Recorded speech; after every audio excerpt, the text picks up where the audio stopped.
الرحمن الرحیم ادع إلى سبيل ربك بالحكمة والموعظة الحسنة وجادلهم بالتي هي أحسن إن ربك هو أعلم بمن ضل عن سبيله وهو أعلم بالمهتدين صدق اللہ العظیم وبلغنا رسوله النبی الکریم۔ مختصر حمد و ثنا کے بعد اس ورکشاپ کا آج آخری پروگرام ہے۔ مجھے امید قوی ہے طالب علموں کی قابلیت کو بڑھانے کے لیے جو کوشش کی گئی، اللہ کوشش کرنے والوں کو ان کو بھی سلامت رکھے اور ان کو اس کوشش کا اللہ کے ہاں بہتر بدلہ اللہ کریم عطا فرمائے، اور آپ حضرات کو بھی اس سے مستفید ہونے کی توفیق عطا فرمائے۔ آیت کریمہ آپ نے سنی ہے، دعوت اللہ اور ترک دعوت اللہ دونوں کو بیان کیا گیا ہے۔ آپ اور میں سب احباب سب سے پہلے اللہ کے اس گھر میں بیٹھ کر اللہ کا شکریہ ادا کرتے ہیں کہ اللہ کریم نے ہماری زندگی سب سے بہتر کام کے لیے قبول فرما لی ہے۔ الحمدللہ علی ذالک۔ ہر انسان دنیا میں کچھ کرنے کے لیے آیا ہے، فارغ رہنے کے لیے نہیں آیا، فارغ رہنے کے لیے نہیں آیا۔ دنیا کا سب سے بڑا اطمینان اسی بات کے اندر ہے کہ اللہ نے ہماری زندگی کو دعوت اللہ کے کام کے لیے قبول فرما لیا۔ حاتم الاسم رحمہ اللہ سے کسی نے پوچھا تھا، آپ بڑے مطمئن رہتے ہیں، دنیا کے اندر باغ لگی ہوئی ہے، دوڑ لگی ہوئی ہے، آپ بڑے مطمئن ہیں؟ تو انہوں نے یہی جواب دیا تھا کہ اللہ نے ہر بندے کو کسی کام میں مشغول رہنے کے لیے بنایا ہے۔ میں اس لیے بڑا مطمئن ہوں کہ اللہ نے مجھے اپنے کام میں لگا لیا، اس لیے آپ مطمئن ہو جائیے کہ اللہ نے آپ کو سب سے بہترین کام کے لیے منتخب کر لیا ہے، اور میرا یہ ایمان اور یقین ہے کہ قیامت کے دن جب اللہ کے حضور پیش ہو کر زندگی کہاں گزاری، اور خصوصی طور پر آپ نے نوجوانی کی زندگی، جوانی کی زندگی کہاں گزاری، اللہ کے ہاں انشاءاللہ ضرور سرخرو ہوں گے کہ اللہ کریم ہم نے یہ زندگی دعوت اللہ کے کام میں گزاری ہے۔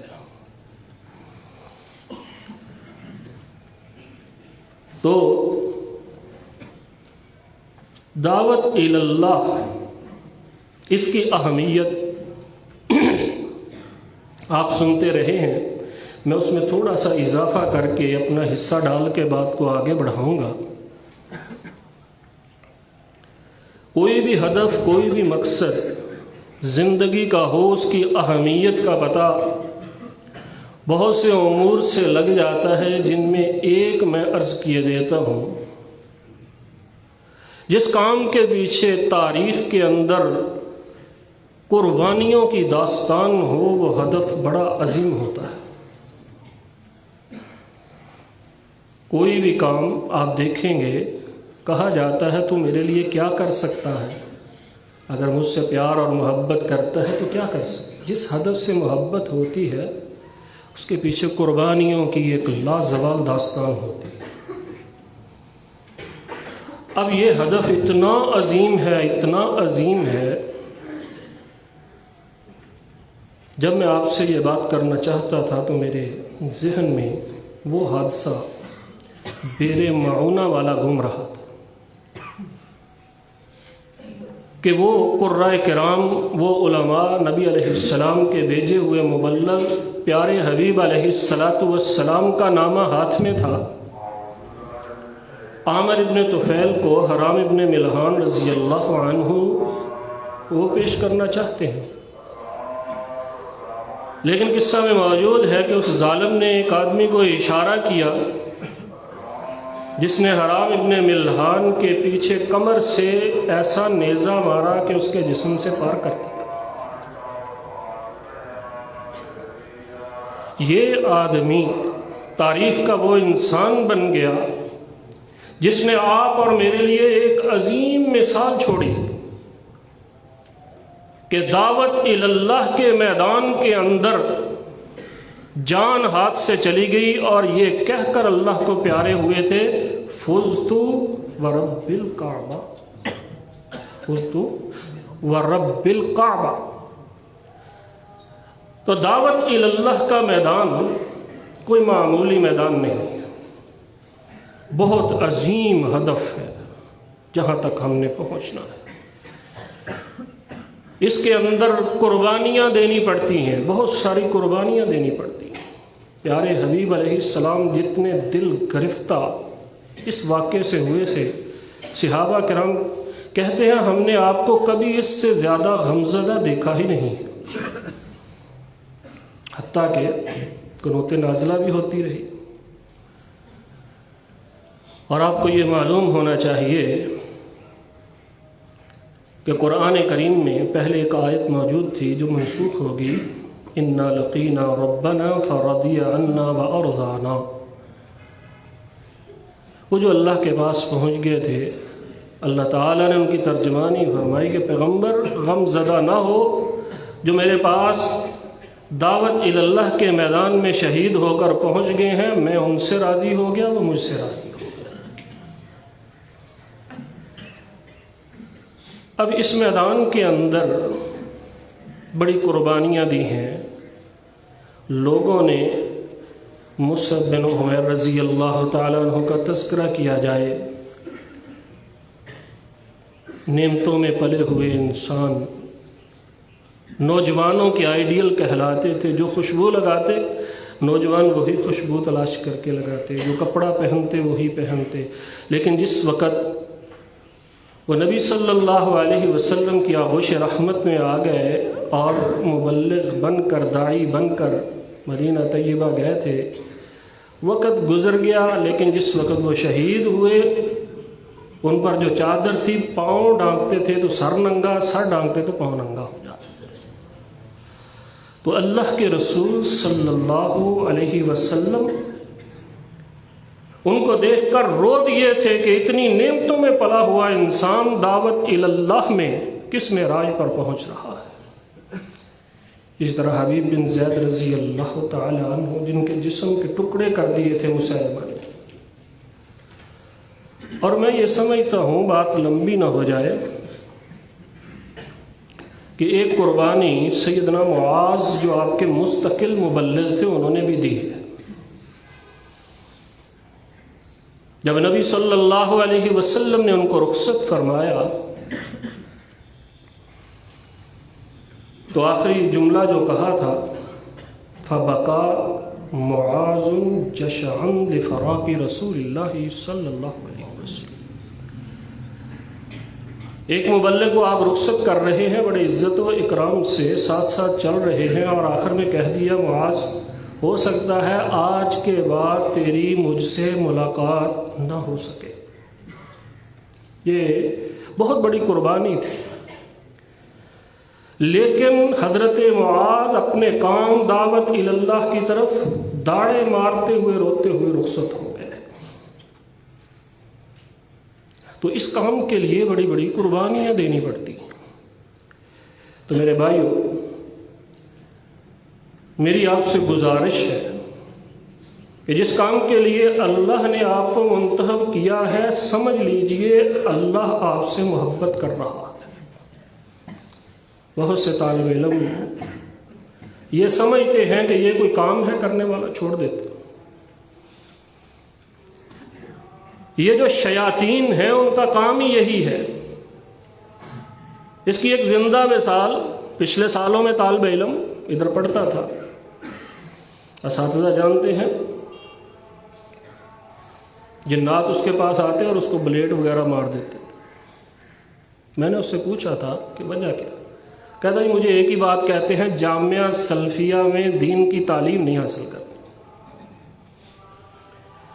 تو اگر آپ اپنی خوشی سے یہاں چھوڑ کر چلے جائیں گے تو پھر بتائیے اللہ آپ سے محبت کرنا چاہتے ہیں، آپ نہیں کرنا چاہتے۔ تو اس لیے یہ جو پروگرام یہاں پر مرتب ہوا اور بڑے حسن اور خوبی کے ساتھ اس کو ہمارے محترم بھائی ادریس سلفی صاحب نے پایا تکمیل تک پہنچایا ہے،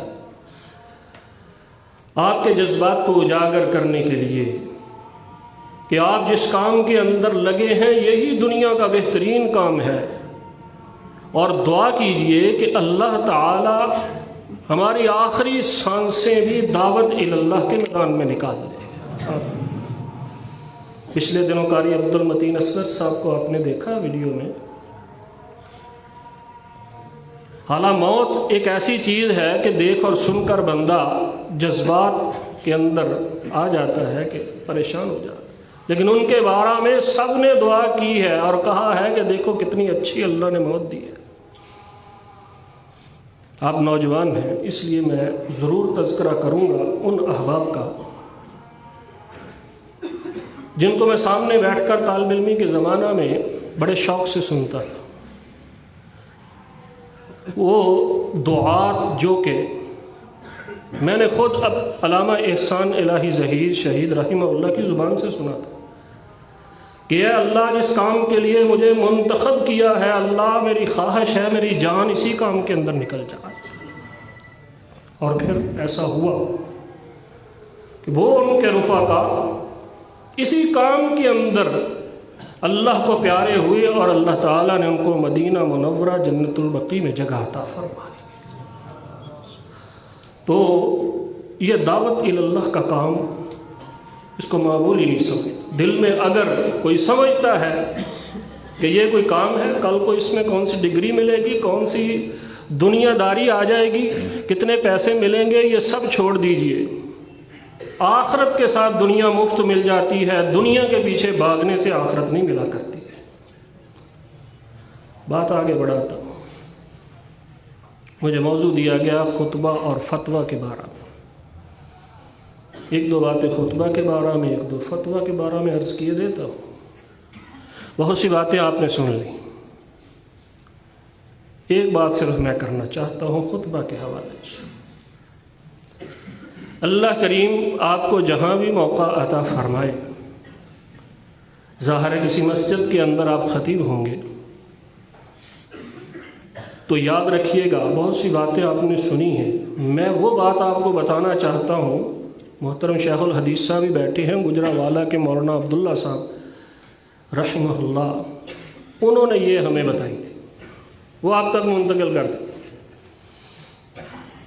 وہ فرمایا کرتے تھے سب سے بہترین خطیب وہ ہے جہاں وہ خطبہ دے اور لوگوں کو اس پر مثالی اعتماد ہو کہ جیسا ہمارا خطیب ہے دنیا میں کوئی انسان نہیں ہے۔ بڑی اچھی بات کہی، اور یہ بات انہوں نے اس وقت کہی جب ہمارے بھائی نعیم بٹ صاحب نے جامع مسجد ابو بکر بنائی تھی اور ان کے پاس گئے اور ان سے کہا کہ نصیحت کیجئے، تو انہوں نے یہ بات کہی تھی جب تک خطیب پر اعتماد ہوتا ہے، اعتماد وہ اصل خطیب۔ تو یہاں پر چلتے ہوئے میں ایک بات عرض کیے دیتا ہوں، جب ہم مدینہ یونیورسٹی میں پڑھتے تھے تو مسجد نبوی میں بیٹھے تھے، میں اور ایک اور طالب علم تھا، نام ذہن میں نہیں آ رہا، تو ایک بزرگ پاکستان سے پنجاب سے گئے ہوئے تھے۔ اب دیکھیے کہ اپنے خطیب اور مسجد کے امام اس پر اعتماد کتنا ہو، ہم اس کے ساتھ پاؤں ملاتے ہیں، وہ دور کر لیتے، بڑا بزرگ آدمی۔ تو وہ میرے ساتھ جو تھے وہ ذرا سخت آدمی تھے، انہوں نے پکڑ کر پاؤں ساتھ میں لا لی اور ساتھ کہہ دیا بعد کے اندر جب نماز ہوئی، بھئی جہاں آپ آئے ہوئے ہیں اللہ کے رسول علیہ السلام کی مسجد میں وہ پاؤں ملایا کرتے تھے، بلکہ چیک کیا کرتے تھے پاؤں ملے ہوئے ہیں یا نہیں ملے ہوئے، یہ نماز کا حصہ ہے۔ کافی دیر اس کو واز کیا تو وہ سوچ سوچ کر کہتا ہے مولوی صاحب بات پتہ کیا ہے، پاؤں میں ملا لوں گا لیکن ملاؤں گا اس وقت جدوں میرے پنڈ دا مولانا کہے گا۔ سمجھ آ رہی ہے نا؟ یہ ایک دماغ کے اندر اتنا اعتماد حاوی ہوتا ہے کہ وہ بڑی دیر سے ہے، وہی جو کہے گا ہم نے وہ کرنا ہے، آپ ہمیں گمراہ نہ کریں۔ اور اگر یہ اعتماد قرآن و سنت والا ہو جو کتنا بہتر ہوگا۔ اب میں عرض کیے دیتا ہوں، اعتماد کے اندر سب سے پہلی چیز ہوتی ہے سچائی۔ بڑے بڑے شعبے ہیں ان میں بھی سچائی کی ضرورت ہے، آپ والے شعبے میں سچائی کی اتنی ضرورت ہے کہ نبی علیہ السلام نے فرمایا جو بندہ اس شعبے کے اندر جھوٹ بولتا ہے فَلْيَتَبَوَّأْ مَقْعَدَهُ مِنَ النَّارِ، وہ سمجھ لے اس نے اپنا ٹھکانہ جہنم میں بنا لیا۔ کبھی زندگی میں وہ عالم دین اور جھوٹ بولے، وہ عالم دین اور بدتمیز ہو، یہ کیسے ہو سکتا ہے؟ حضرت انس فرمایا کرتے تھے ما ندری مل قذب، میں نے یہ جملہ دیکھا تو میں حیران ہو گیا، کہتے ہمیں پتہ ہی نہیں تھا کہ جھوٹ بولنا بھی ہے اور کیسے بولنا ہے۔ اور اگر اس کے الٹ کریں کہ ہمیں پتہ ہی نہیں سچ کیسے بولنا ہے، پھر وہ ہم لوگ ہیں۔ آپ دعوت اللہ کے میدان میں ہے، اعتماد پیدا کرنا ہے، کسی جگہ پر سچ بولنا ہے، لوگ کہیں کہ ہمارا خطیب کبھی جھوٹ نہیں بولتا، یہ سب سے پہلی بات ہے۔ نبی صلی اللہ علیہ وسلم اور دیگر انبیاء ان کی دعوت کا مرکز ہی یہی تھا، اعتماد اسی لیے ملتا تھا کہ اس نے کبھی جھوٹ نہیں بولا ہے۔ اور وہ رجل مومن کا تذکرہ بھی کیے دیتے ہیں، وقال رجل مومن من آل فرعون یکتم ایمانہ اتقتلون رجلا ان یقول ربی اللہ وَإِن يَكُ كَاذِبًا فَعَلَيْهِ كَاذِبٌ وَإِن يَكُ صَادِقًا يُصِبْكُم بَعْضَ الَّذِي يَعِدُكُمْ إِنَّ اللَّهَ لَا يَهْدِي مَنْ هُوَ مُسْرِفٌ كَذَّابٌ۔ یہ داعی اللہ تھا، مومن آل فرعون، اس کے بارے میں یہی لوگ بات کر رہے تھے کہ اس کو جانچ لو، سچا ہے جھوٹا ہے۔ سب سے پہلے لوگ یہی جانتے ہیں۔ اگر آپ خطیب ہیں کسی مسجد کے، امام ہیں، جھوٹ بولتے ہیں، اندازہ کیجئے کہ وہاں پر آپ کا کیا اعتماد ہوگا۔ اعتماد کی دھجیاں بکھیر دی آپ نے۔ تو سب سے پہلے یہی سوچنا ہے کہ زندگی میں کبھی جھوٹ نہیں بولنا۔ جو بندہ ہم سے جھوٹ بولتا ہو سکتا ہے جھوٹی حدیث بھی بیان کرتا ہو، قرآن کا معنی غلط بیان کرتا ہو۔ تو نبی صلی اللہ علیہ وسلم کی سچائی، وہ تو ایک پیغمبر تھے نا، ہم تو وہاں نہیں پہنچ سکتے کہ انہوں نے جو پیشین گوئیاں کی ہیں وہ بھی سچی ہیں۔ اس سے آگے اگر بڑھا جائے، نبی علیہ السلام سے لوگ معجزات مانگتے تھے آپ کی سچائی پر، آپ نے وہ بھی دیے ہیں لوگوں کو۔ علامہ نبوی رحمۃ اللہ علیہ تو فرماتے ہیں معجزات کی تعداد 1200 تک پہنچ گئی ہے۔ سچائی اعلیٰ درجے کی ہو تو پھر انسان داعی اللہ کہلاتا ہے اور اس کا اعتماد پیدا ہوتا ہے۔ یہاں چلتے مجھے یاد آ گیا ہے حسان بن ثابت کا وہ شعر، تو اس مجلس میں وہ بھی پڑھ دیتا ہوں۔ یہ معجزات طلب کیا کرتے تھے نبی علیہ السلام سے، تو حسان بن ثابت نے کیا کہا تھا؟ لو لم تکن فیہ آیات مبینہ کانت بدیہتہ تأتیک بالخبر۔ بہت پیارا جملہ ہے کہ میرے محبوب سے تم معجزے مانگتے ہو، اس وجہ سے کہ آپ سچے ہیں یا نہیں، سچائی کا ثبوت مانگتے ہو۔ تم میرے محبوب سے معجزے نہ مانگو، میرے محبوب کے چہرے کو غور سے دیکھ لو۔ تأتیک بالخبر، آپ کو وہ خبر مل جائے گی کہ اللہ کا رسول ہے، جو کہتا ہے سچ کہتا ہے۔ تو بات کو آگے مزید بڑھاتے ہیں۔ اعتماد کے لیے سچائی کی ضرورت ہے، سچائی چہرے سے حیا ہوتی ہے، بندہ مطمئن ہوتا ہے۔ اور دوسری اہم ترین بات جو میں طالب علموں کو کلاس کے اندر بھی کہتا ہوں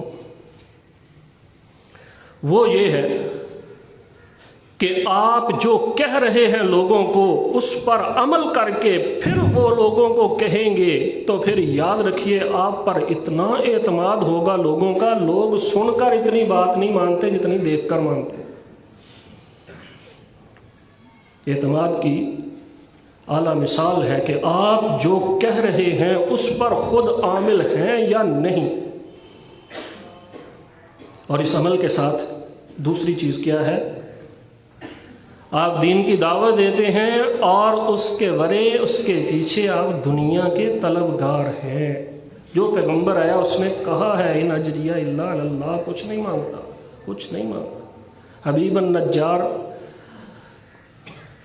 داعیہ تھے نا، وہ بھی ایک انطاکیہ شہر کے اندر، اتبعوا من لا يسألكم اجرا وهم مهتدون، دو ہی صفتیں تھے اس کے اندر۔ اس نے آ کر کہا تھا پیغمبروں کی بات مان لو، ان کے اندر دو صفتیں موجود ہیں، جو دو صفتیں رکھتا ہو وہ قابل اعتماد ہوتا ہے۔ ایک تو یہ خود محتد ہے، اس پر عمل کرنے والے ہیں، دوسرے ہیں تم سے کچھ دنیا کا اجر نہیں مانگتے۔ جن میں یہ دو صفتیں ہوں وہ قابل اعتماد ہوتا ہے۔ لیکن اس بیچارے کو قتل کر دیا گیا تھا، مار دیا گیا تھا۔ اور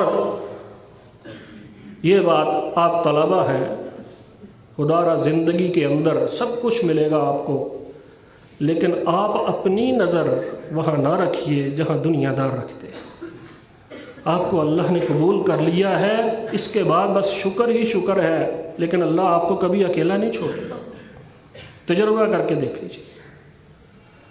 یعنی کسی مسجد کے اندر کوئی نہ کوئی بہانہ تراشنا کہ مجھے کسی سے پیسے مل جائیں، تنخواہ کے معاملات میں الجھنا، ایک تو یہ ہے۔ دوسری اہم بات جو میں سرسری کر دیتا ہوں، مسجد ہو، مدرسہ ہو، کوئی کسی قسم کی چیز ہو، اور پھر ظاہر ہے اس کے چندے، اس کے پیسے، ہر چیز آتی ہے۔ سلمان فارسی والی بات مجھے یاد آ رہی، گھر سے نکل کر، مجوسیوں سے نکل کر شام کے علاقے پادری کے پاس چلے گئے تھے۔ جب وہ مر گیا تھا تو لوگ اس کو دفنانے کے لیے بڑے پروٹوکول جیسے پروگرام بنا رہے تھے، تو سلمان فارسی رضی اللہ تعالیٰ نے کیا کہا تھا؟ اور تمہیں کیا پتا، جو تم اس کو چندہ دیتے تھے یہ سارے مٹکے کے اندر سونے چاندی بھر کر وہ پیچھے رکھ دیا کرتا تھا۔ کہتے ہیں یہ بات درست ہے، دکھاؤ۔ 7 مٹکے تھے سونے اور چاندی کے بھرے۔ لوگوں کو بڑی تکلیف ہوتی ہے اگر ان کے چندے غلط جگہ استعمال۔ وہی بندہ جس کو پروٹوکول دے کر دفنانا چاہتے تھے، اس کو سولی پر چڑھایا اور دور سے پتھر مار کر رجم کر دیا تھا، جو فوت ہو گیا تھا۔ یہ بڑی تکلیف ہوتی ہے۔ تو یہ صرف بس میں نے عرض کر دیا ہے، آپ خود لوگ اس کو جانتے ہیں، علماء سے سنتے رہتے ہیں۔ بہرحال انشاءاللہ اللہ تعالیٰ اگر آپ دل سے دعوت اللہ کے کام میں مخلص ہو جائیں گے، یقیناً اللہ آپ کو کبھی دنیا میں بھی نہ آخرت میں رسوا کرے گا انشاءاللہ۔ تو اس لیے یہ جو اعتماد کی بات میں نے کی ہے یہ بحال کرنی، جھوٹ نہیں بولنا، عالم با عمل بننا، اور اس کے بعد دنیا کا طلبگار نہیں ہونا، دنیا ملے گی انشاءاللہ۔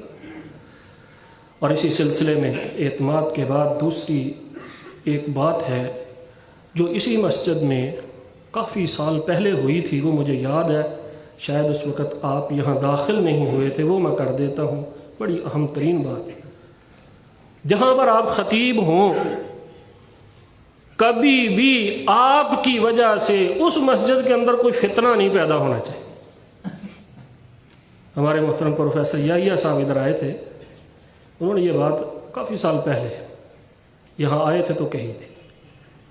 آپ کی خطابت بعد میں ہے، پہلے یہ ہے کہ آپ دیکھیے میری وجہ سے یہاں اس مسجد میں کوئی فتنہ تو پیدا نہیں ہو رہا۔ اکثر خطیب پارٹی بازی ایک طرف ہو گیا، فتنہ پیدا ہوا، پھر اسی کو نکال دیا جاتا۔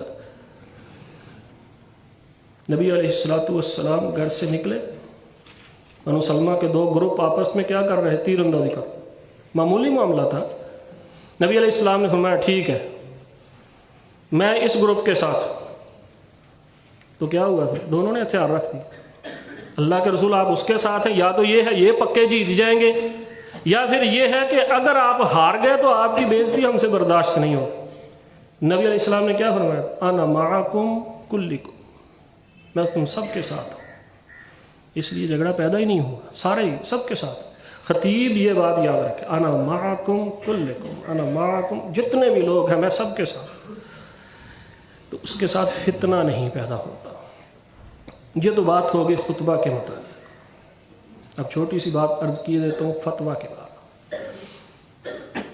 فتویٰ کی اہمیت یہاں سے اجاگر ہوتی ہے جو علامہ ابن القیم نے فرما دیا،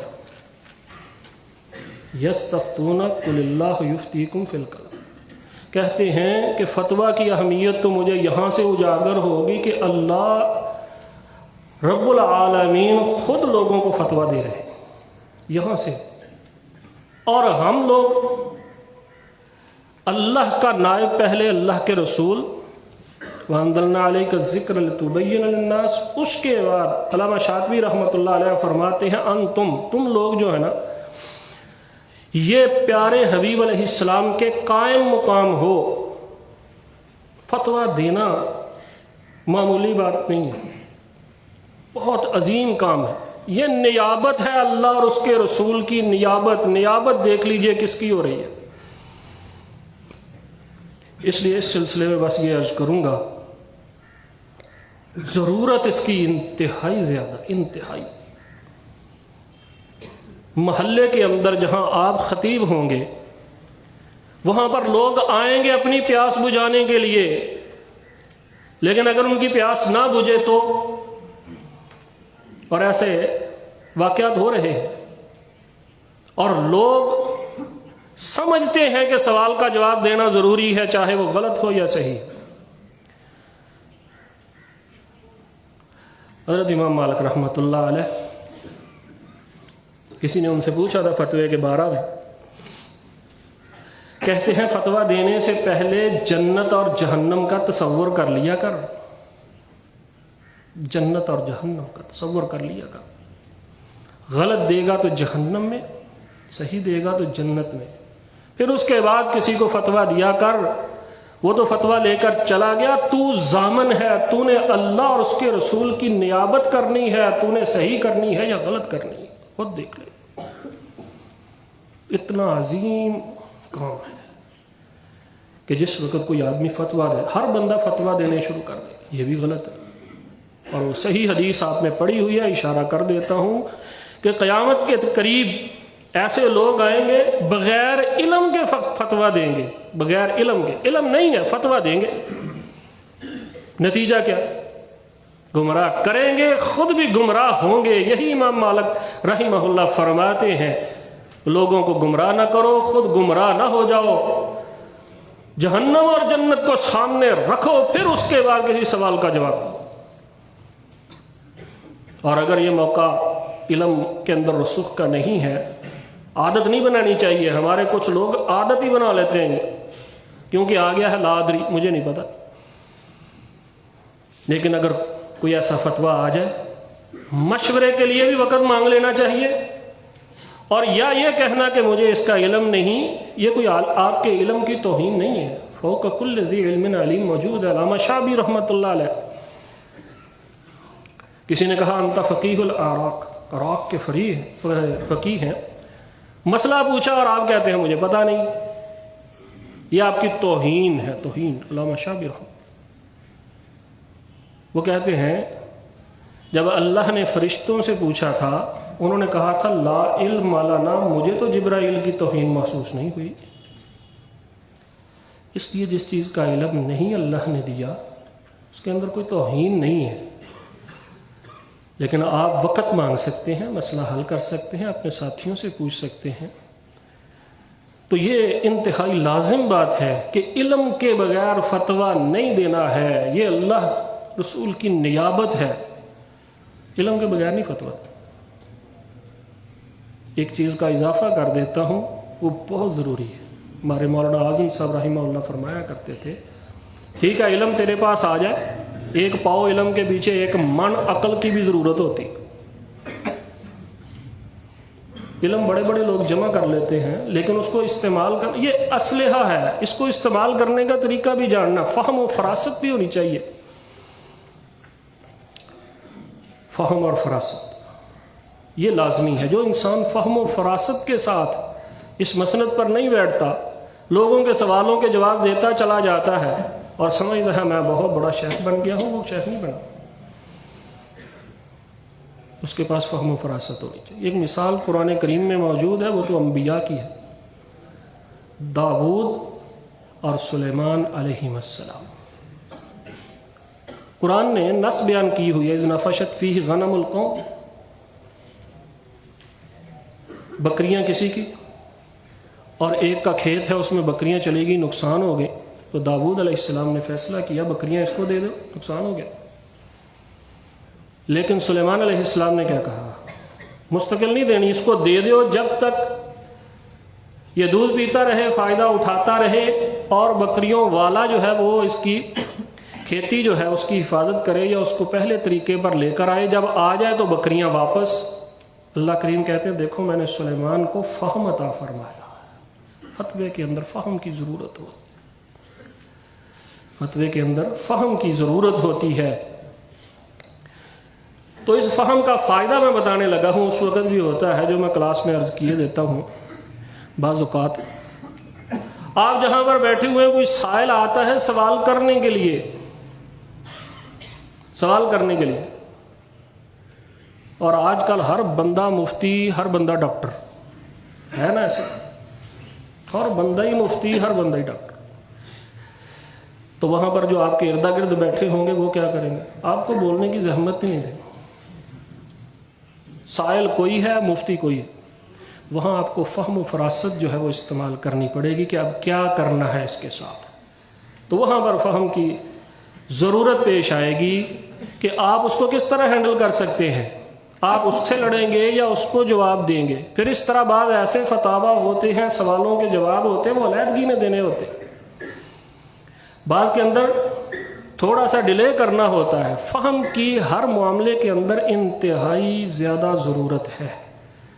تو یہ فتوے کی اہمیت ہے، اور فتویٰ دینا ہے تو علم اور فہم کے ساتھ دینا چاہیے، پہلے یہ قابلیت پیدا کر لینی چاہیے۔ تو بھائیو، میں مختصر ہی بات کرنا چاہتا تھا، مجھے 20 منٹ دیے گئے تھے، وہ تقریباً ختم ہو گئے ہیں، کیونکہ ابھی اور پروگرام بھی تھوڑا سی بات کریں گے، ادریس سلفی صاحب بھی۔ میں اپنی بات کو یہیں ختم کرتا ہوں۔ اللہ تعالیٰ سے دعا ہے کہ اللہ تعالیٰ عمل کی توفیق عطا فرمائے، اور یہ جو پروگرام 10 دنوں کا گزرا ہے یہ ہمارے لیے نفع بنائے۔ جزاکم اللہ احسن الجزاء، اللہم اجعل حبک من احب الاشیاء الینا واجعل خشیتک من اخوف الاشیاء عندنا، آمین۔ جزاکم اللہ۔